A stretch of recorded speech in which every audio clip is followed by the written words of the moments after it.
Good day, it's Tony Fortunato from the technology firm.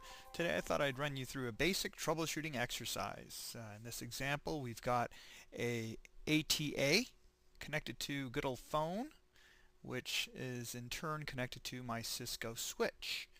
Now I'd like to monitor my ATA as it boots up because I'm having some issues. So if you want to do that, obviously it's a switch, you're not going to see any of the data until you set up your mirroring or span port.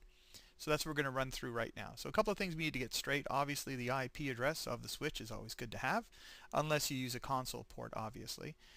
We've got our ports need to be clearly marked, and we need to understand which is the source and which is the destination. The source is what you want to monitor. In this case it's the ATA.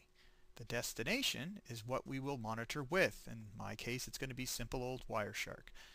This doesn't have to be Wireshark. It could be Sniffer. Any protocol analyzer would do, and I just happen to be using Wireshark for convenience sake. That's it. So now we've got our map all laid out. We know what we're doing. We're going to move on and telnet into our switch. So we're going to telnet 10.44, 10.41, and there we go. My banner, because it's a lab, will have a banner that tells me my passwords, because again it's a lab switch. I may not touch it for months on end. So obviously I don't expect you to do this with a production switch. It's not a very good security practice, but in my case it's perfectly acceptable. So let's log in and enable, and everybody knows my passwords. Ooh. If I did a show monitor right now, I can see if there's any ports currently configured for span or mirroring. And in this case, none. So that's good to know. That's the first thing you should always check. Make sure nobody else has a mirror port. Sometimes you also have a mirror port for IDS, NIDs, HIDs, that kind of stuff.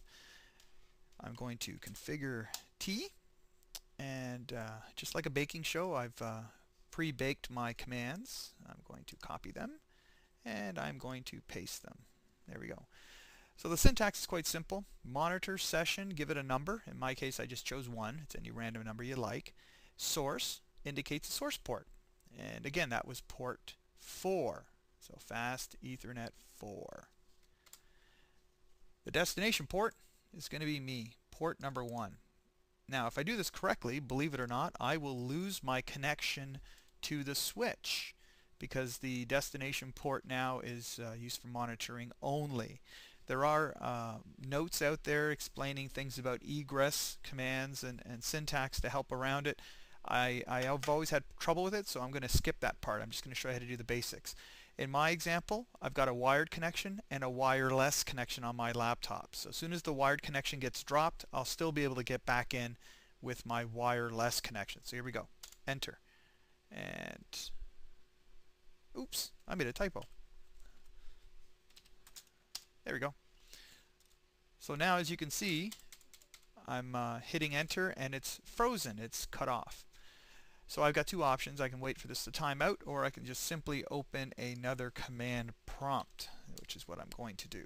So here's another command prompt, and telnet 10.44, 10.41, and again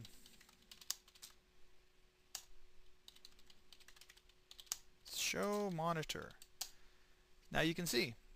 So you can see 04 is the source, destination 01, and that's the way it's set up. So if we go back to our diagram, again you can see 01 and 04. So that's the source and that's the destination. Simple.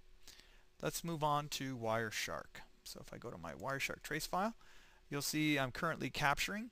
I have a MAC filter of the VoIP ATA just to eliminate all the extraneous noise floating around. So all I have to do now, I'm going to disconnect my ATA adapter and I'm going to plug in my ATA adapter, basically rebooting it. So we should see a couple of packets fly up on the screen, such as gratuitous ARPs and the good old DHCP discovery process. For the people who aren't familiar with DHCP, the process is a 4-step process.